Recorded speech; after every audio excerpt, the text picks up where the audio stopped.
So today I want to talk about the major problems you'll face during your football journey. Now, when I'm talking about your football journey, I'm mainly talking about the ages of 12 to 18. I'll be talking about, problems you might face, problems you might come across, and how to ultimately just deal with those problems so you can give yourself the best chance in making it as a pro. Now, the first problem you might face during the ages of 12 to 18 is everyone's body starts changing. Now, what do I mean by this? Obviously, I mean, you start hitting puberty and everyone just starts hitting growth spurts. Everyone's body just starts changing in many different ways, and this could be a problem for multiple reasons. Now, first reason this could be a problem is that you might be the guy who ultimately doesn't really hit that growth spurt. You either don't hit the growth spurt or you hit that growth spurt very, very late, which means that maybe at 14, everyone just starts getting taller, everyone starts getting just naturally stronger, and then ultimately you're the guy where you don't get that growth spurt.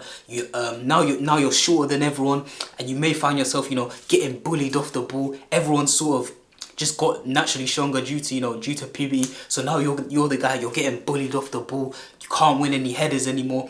Maybe before you were one of the taller players and you used to be a centre back. So your whole life you've been playing centre back. You've been refining your skills in, okay, I'm going to be a centre back. I'm going to be a centre back. All of a sudden you're 14, 15, and now your coach is looking at you like, is he tall enough to play centre back? Is he big enough? You start maybe you start getting bullied by the striker, because like I said, everyone starts growing at different rates. Maybe you start getting bullied by the strikers and your coach is looking at you like, damn, can I really trust this guy to play centre back? But the problem is, you haven't really been working on your skills in other positions. So ultimately, you can change your position. Maybe you want to play centre mid now. Maybe you want to play out on the wing.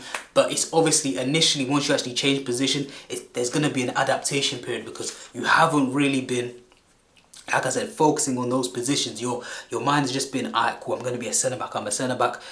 You've probably been training your 1v1s, maybe your distribution from the back, maybe just your positioning and just timing of your headers, just little things like that. You haven't been really working on, alright, cool, I get the ball on the wing, and I'm practicing on taking on my man, cutting in and shooting from with both feet, because obviously as a centre back you don't really need that. How often are you gonna be in a position as a centre back where you need to take someone on your right foot, on your left foot, and then have a strike at goal? It's not really gonna happen, especially once you start playing 11 aside.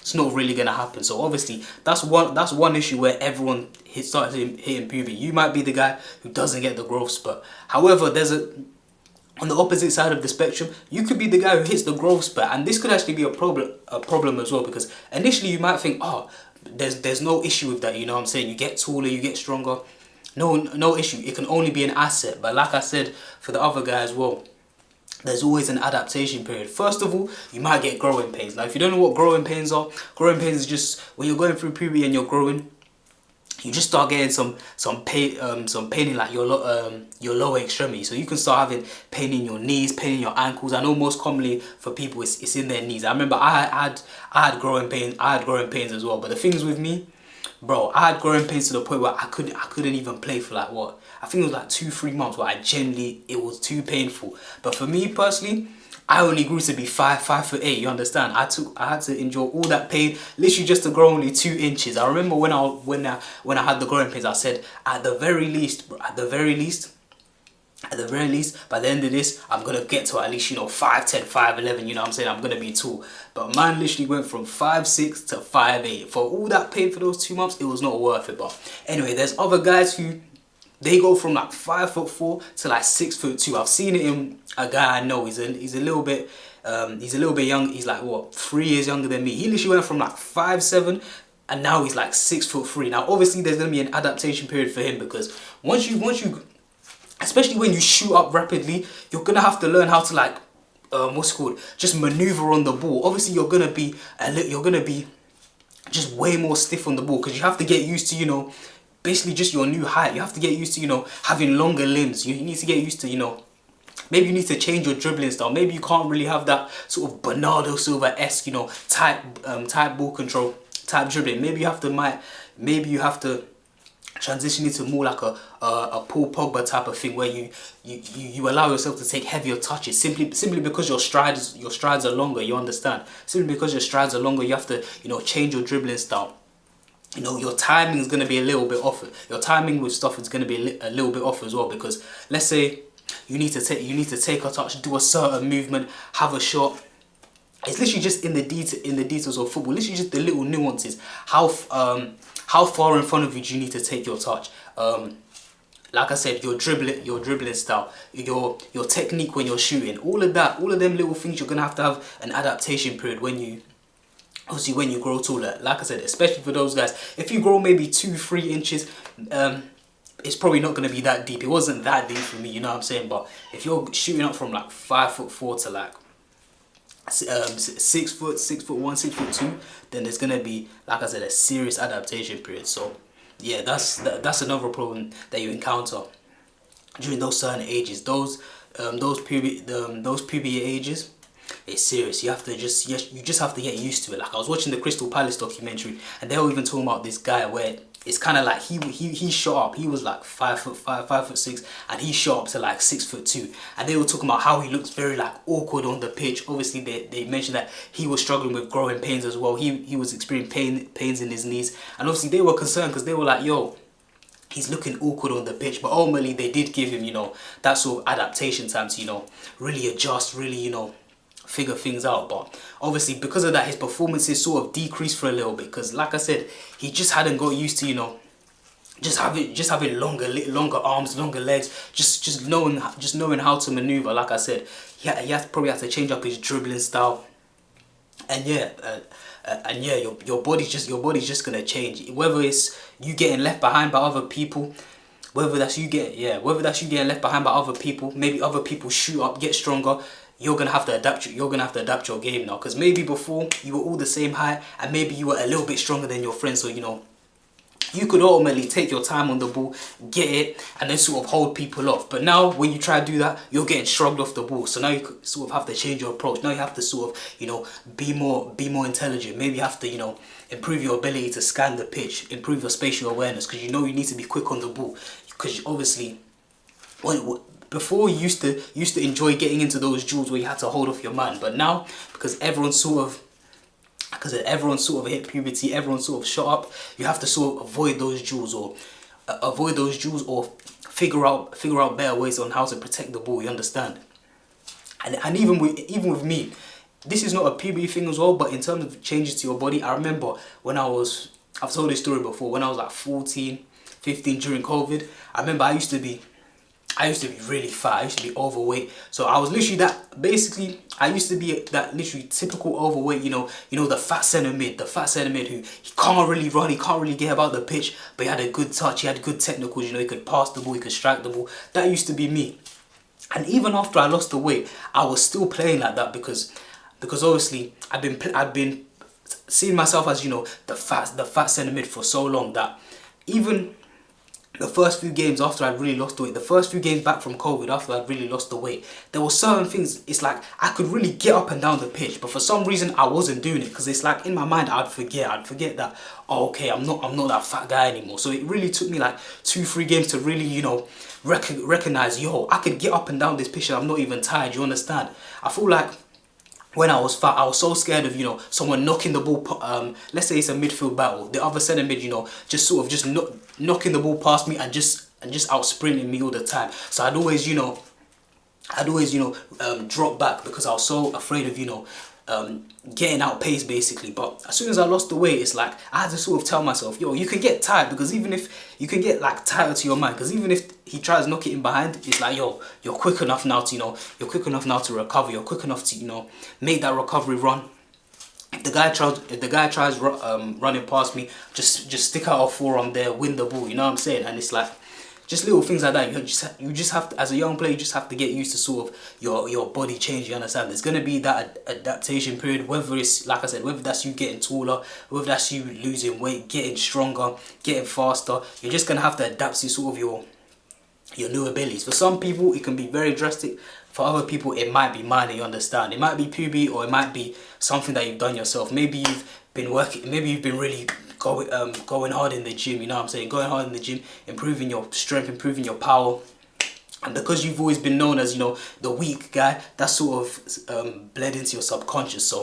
So maybe even after you've gone gym and you've done all of that and you're still strong, because in your mind you still see yourself as that sort of, you know, weak individual who always gets pushed off the ball. Maybe at first you're still avoiding, you know, you're still avoiding duels, you're still avoiding, you know, you're still avoiding challenges, avoiding confrontations, you understand? So I feel like as your body starts to change, I feel like your mindset also has to change as well. You have to sort of change your identity. Stop seeing yourself, like for me personally, I had to stop seeing myself as, you know, that fat DM, and had to start telling myself, yo, I have the ability to, you know, be a more box to box player, you understand? I have the ability, you know, to literally just keep going for 90 minutes. I have the ability to, you know, get tight to my man and actually be a proper ball winner, you know what I'm saying?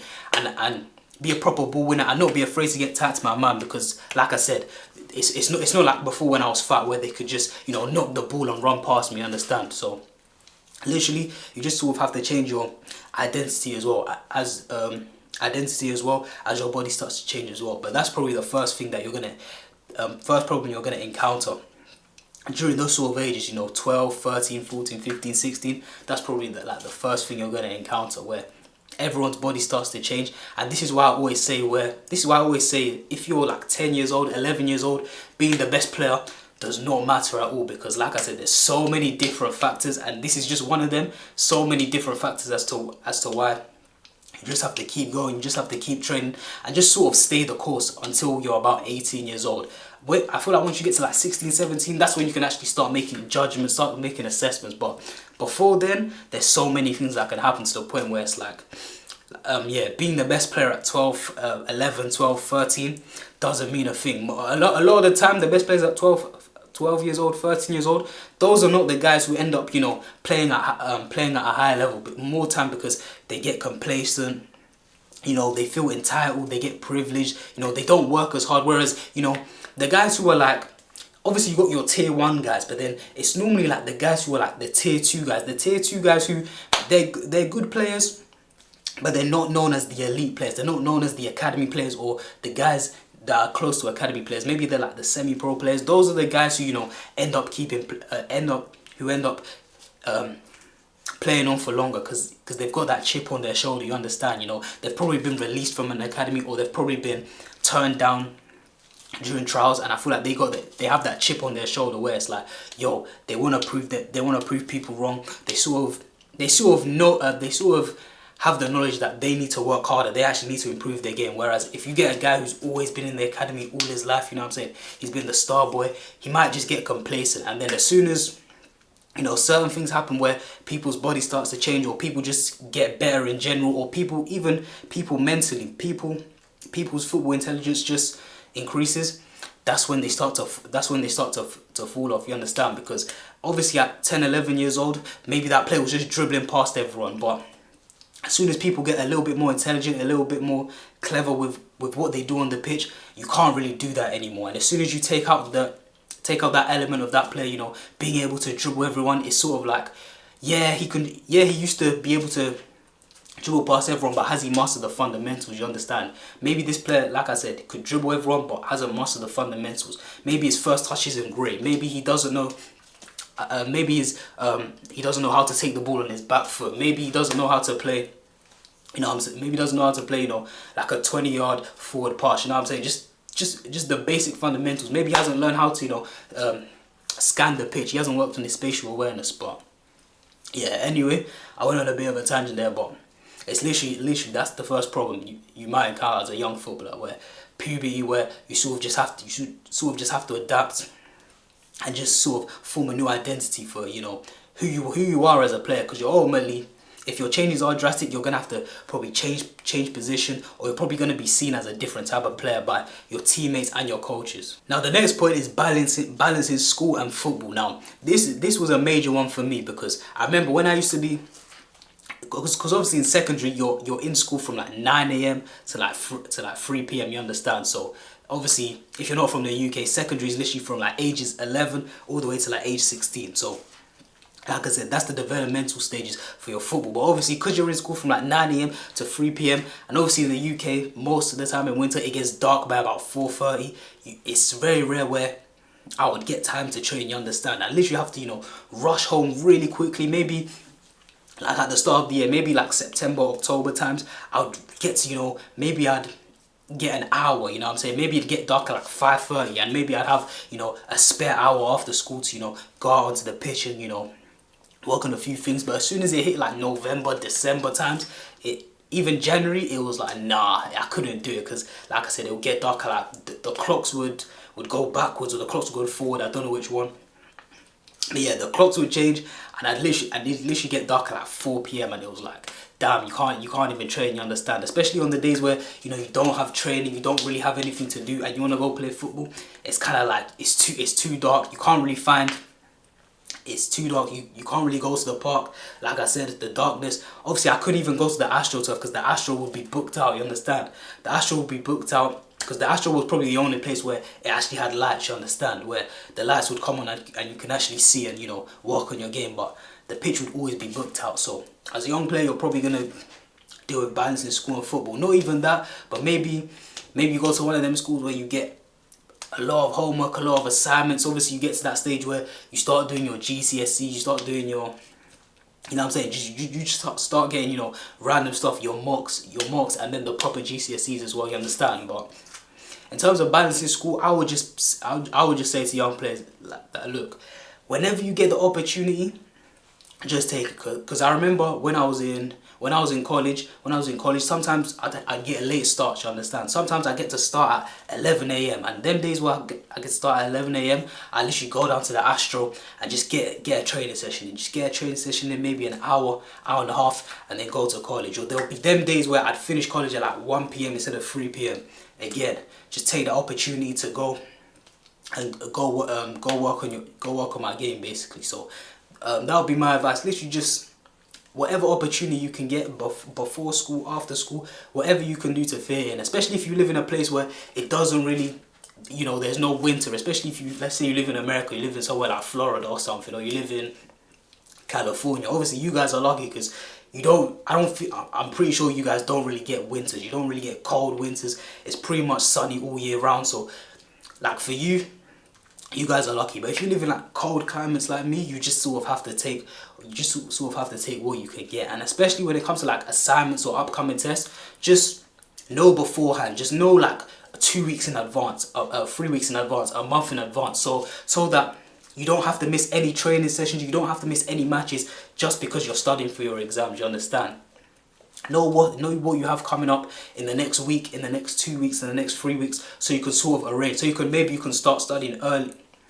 You can start studying early, start preparing for that exam early, so you're not forced to miss any training sessions, miss any matches. Because the amount of times I've heard people say that they can't go to training because they have to study for this, or they can't go training, they can't go to the gym, they can't go to matches because they're too busy studying for this exam, for that exam.